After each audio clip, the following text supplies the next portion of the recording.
Hi, it's Nicole from Cricut. In this video, we'll show you how to find a community project in Design Space, demonstrate the slice and set technique, and how to press and complete the project.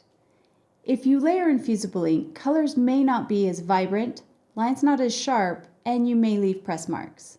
Slice and set is a technique for pressing multiple colors of Infusible ink at the same time, which prevents these issues.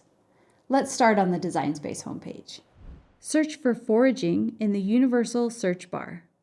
Several projects may appear. Scroll down to Community Projects and look for the Foraging Gift Basket. While you're there, check out other community members' projects by clicking on a profile name. This will take you to the profile where you can follow and view their shared projects. You can also like, edit a copy, or save to make later. Open the project to edit your own copy. Look at the design for the tote. You'll notice that the colors have been sliced out so they fit together like a puzzle. To the right of the tote is the original image of the mushroom that would not work for Infusible ink. I'll show you how to slice multi-layered images like this one so they are optimized for multicolored Infusible ink applications. For this mushroom, the original image has 4 overlapping colors. Unlike with iron-on, we cannot overlap light colors over dark colors. We will reduce the image to 2. Non-overlapping layers. For this mushroom, our cream color will be the fabric of the tote. We will just keep the red and dark brown layers. Let's delete this shadow layer. We will hide the red layer so we can see the results of our slice. Select the dark brown outline and the cream inner layers and slice. Now we can delete the cream layer and the sliced brown inner layer, and finally, unhide the red layer.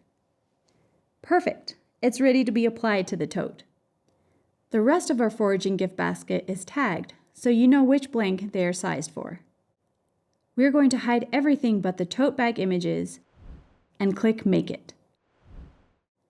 To maintain the design as shown, ensure that all mats are mirrored.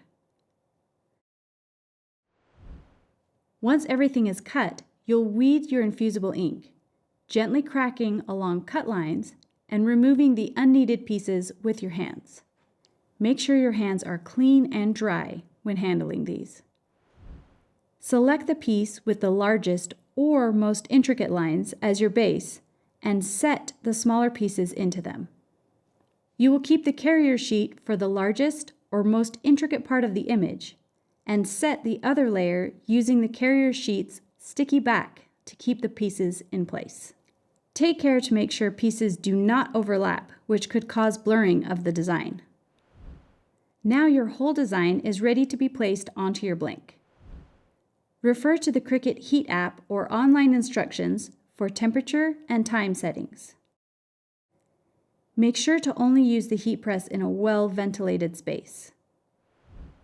Place white cardstock inside of the tote. Use a lint roller and press out any wrinkles. Arrange slice and set images colored side down onto the blank, using heat-resistant tape as needed to secure in place. Make sure the heat plate will cover the entire design. Place butcher paper over the whole design and press according to heat guide instructions. Remove the press. Be careful, it's hot. Remove the butcher paper and carefully lift a corner of your design to check the design has fully transferred. Here's a tip. If you miss a spot and you have an Easy Press Mini or a small iron, you can touch them up. Remove all the transfer sheets to reveal your completed design. It looks great. In our next video, we'll focus on how to use Infusible ink pens and markers to create detailed images that can be transferred to your blanks.